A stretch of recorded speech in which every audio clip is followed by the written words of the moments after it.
KOMU 8 News starts now. It's a slap in the face, honestly, for survivors of sexual violence, for people that are wanting to seek justice.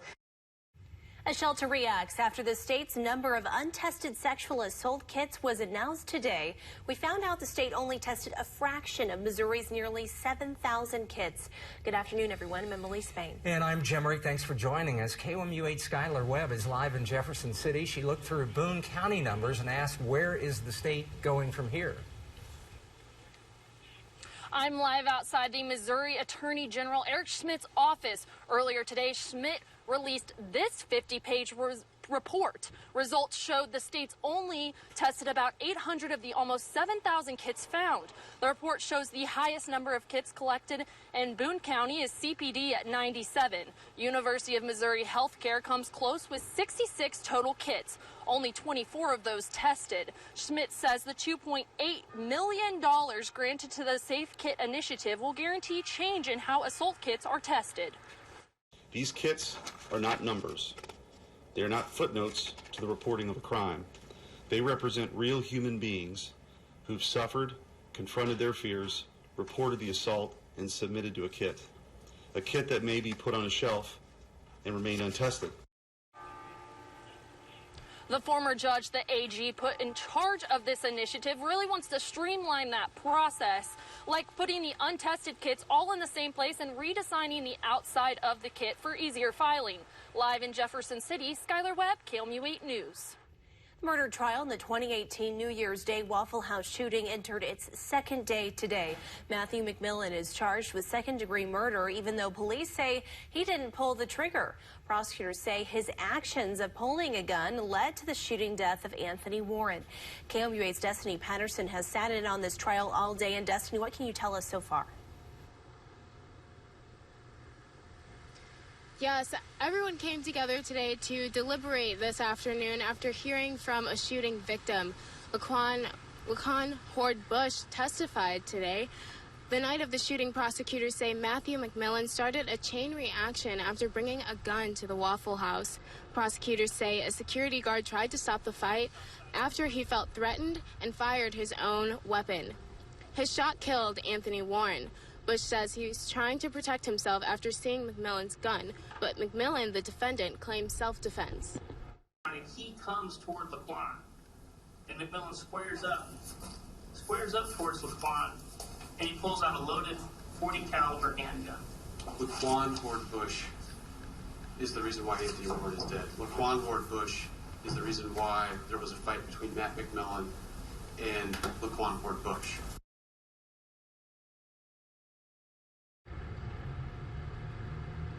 McMillan chose not to testify today. The jury is expected to come to a decision tonight, but it's not clear whether they'll make an announcement tonight about the verdict. Live at the Boone County Courthouse, Destiny Patterson, KOMU 8 News. The Columbia woman accused of hitting and killing a man on Grindstone Parkway back in May faces new charges. Prosecutors charged Regine McCracken with involuntary manslaughter. Prosecutors also filed a motion to revoke her bond.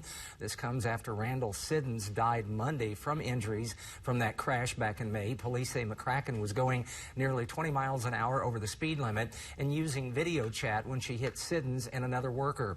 Siddons was collecting traffic cones after a triathlon. Fulton Police and Callaway County deputies took 5 people into custody today after finding narcotics in a home. Officials executed a search warrant in the 800 block of Vine Street in Fulton. They found meth and drug paraphernalia. The 5 people you see on your screen here are currently in the Callaway County Jail waiting on bond.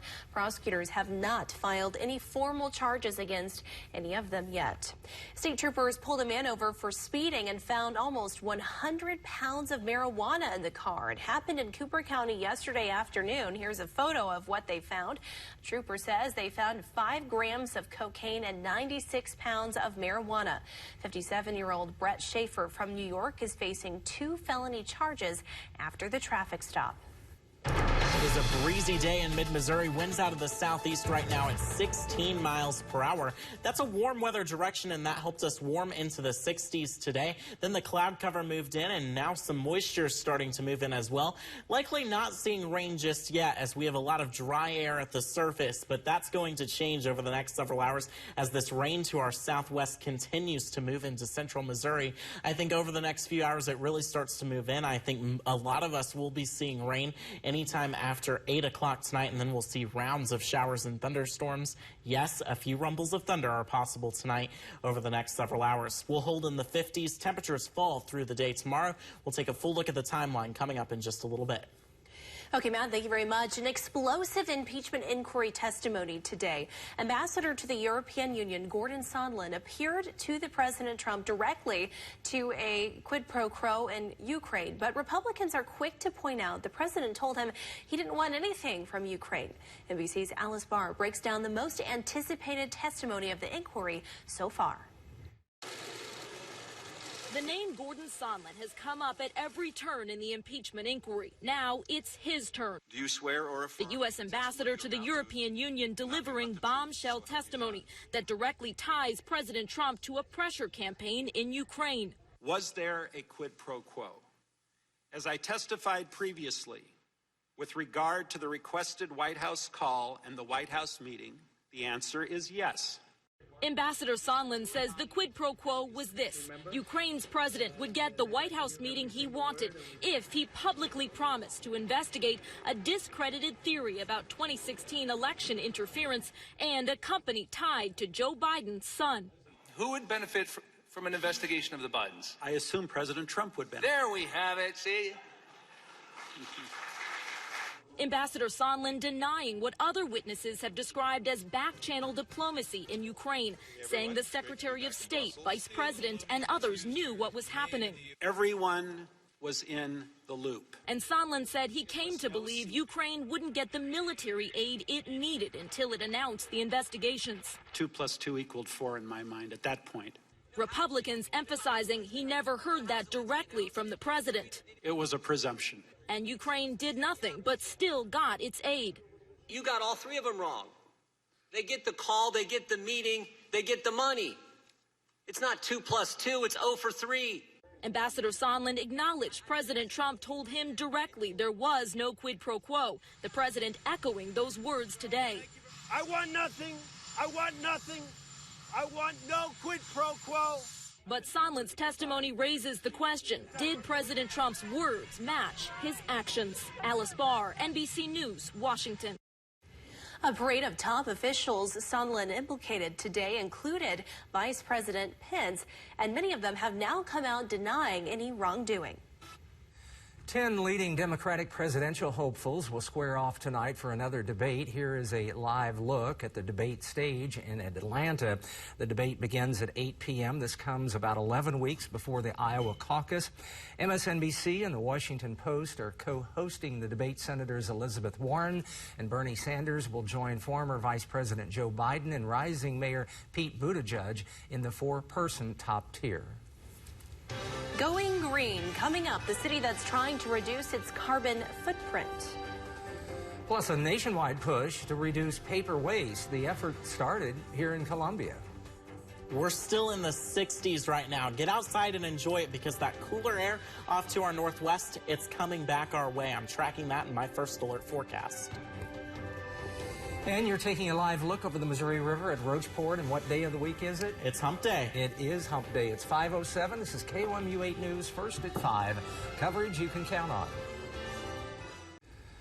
The Columbia City Council approved plans for a new solar field to increase renewable energy. The field will be located on the north side of town. It will produce roughly 11% of the city's annual energy. This moves the city closer to its requirement of 25% of renewable sources by the year 2023. An environmentalist says this is a good effort, but wants the city to reach 100% renewable energy. It's time to move forward on renewable energy, and the City Council is doing the right thing by moving this solar project forward. While the City Council approved the field, solar panels won't be in the ground anytime soon. The city estimates the project to be completed by the end of 2023.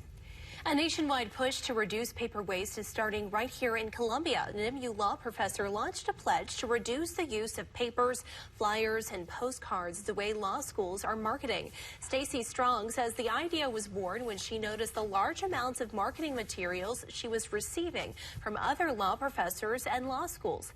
That's when she knew something needed to change.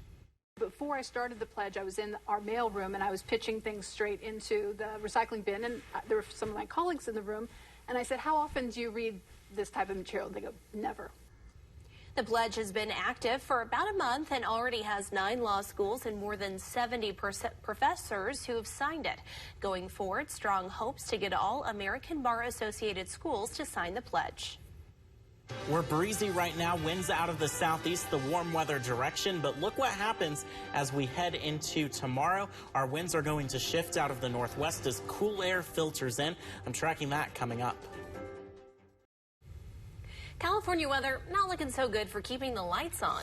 PG&E is starting another round of shutting off power, especially with the possibility of high winds. As many as 250,000 customers could be without power. With cooler weather a possibility, Californians could turn to wood stoves for heat. We're at the mercy of them, and it's unfortunate. So we just have to kind of swallow it and hope that everything works out and that eventually they can figure out a plan so that we don't have to continue to have shutoffs. PG&E equipment has been blamed for causing several wildfires in recent years. $500,000 in brush fire damage, that's the price tag to repair the Ronald Reagan Presidential Library. Last month's fires destroyed trees, landscaping, and banners along Presidential Drive. The fire also damaged the internet, network, and cabling. Well, it's breezy right now. Winds out of the southeast at about 10 to 20 miles per hour, gusting up to 30 miles per hour, just what we were expecting for the day. That helped us warm into the middle to upper 60s across the region. The warmest day of the year, not the year, of the month so far, excuse me.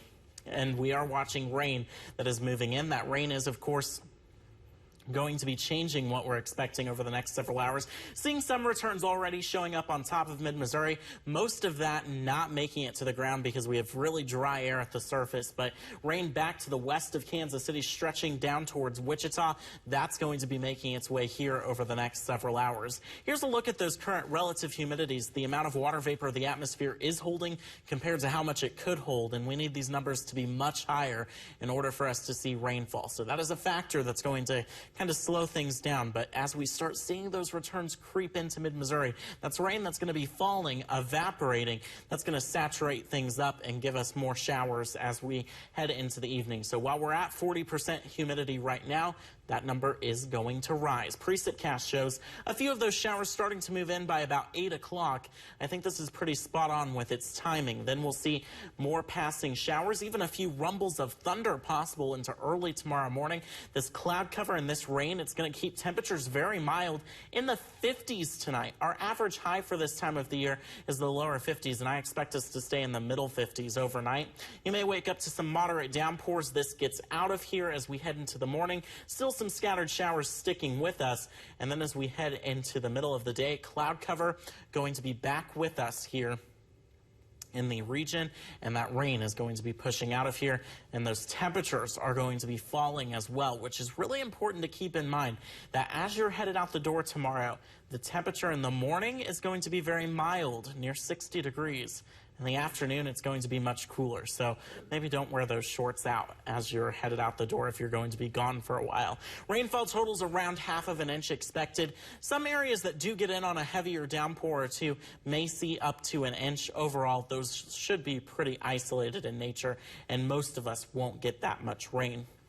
58 degrees at 7 a.m. tomorrow. Rain still likely. That rain becomes less likely through the day with a high near 60 around 10 a.m. and then we fall into the afternoon. 54 at 1, 49 at 4 o'clock. Most of our moisture stays to the south heading into Friday. We're going to watch that, as there are some indications this may try to push to the north.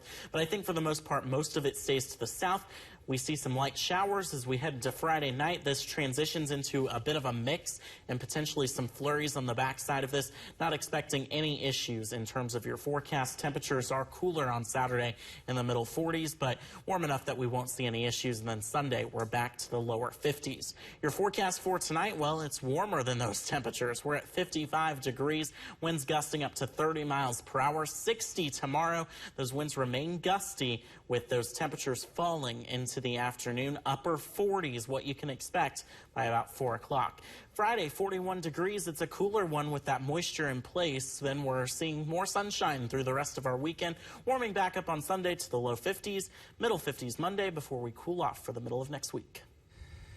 Man, thank you very much. Shedding light on what it takes to have a healthy lifestyle. It's more than just diet and exercise. Ahead for us, complete coverage and analysis of today's impeachment hearings after a day of explosive testimony and the bombshell announcement by Britain's Prince Andrew. We'll have that and a lot more, and we see you ahead on NBC Nightly News. Welcome back. A new survey is shedding light on what may be keeping families from living a healthy life. Researchers at the Nemours Children's Health System surveyed more than 1,000 parents, and 65% said at least one socioeconomic factor negatively impacted their family's health.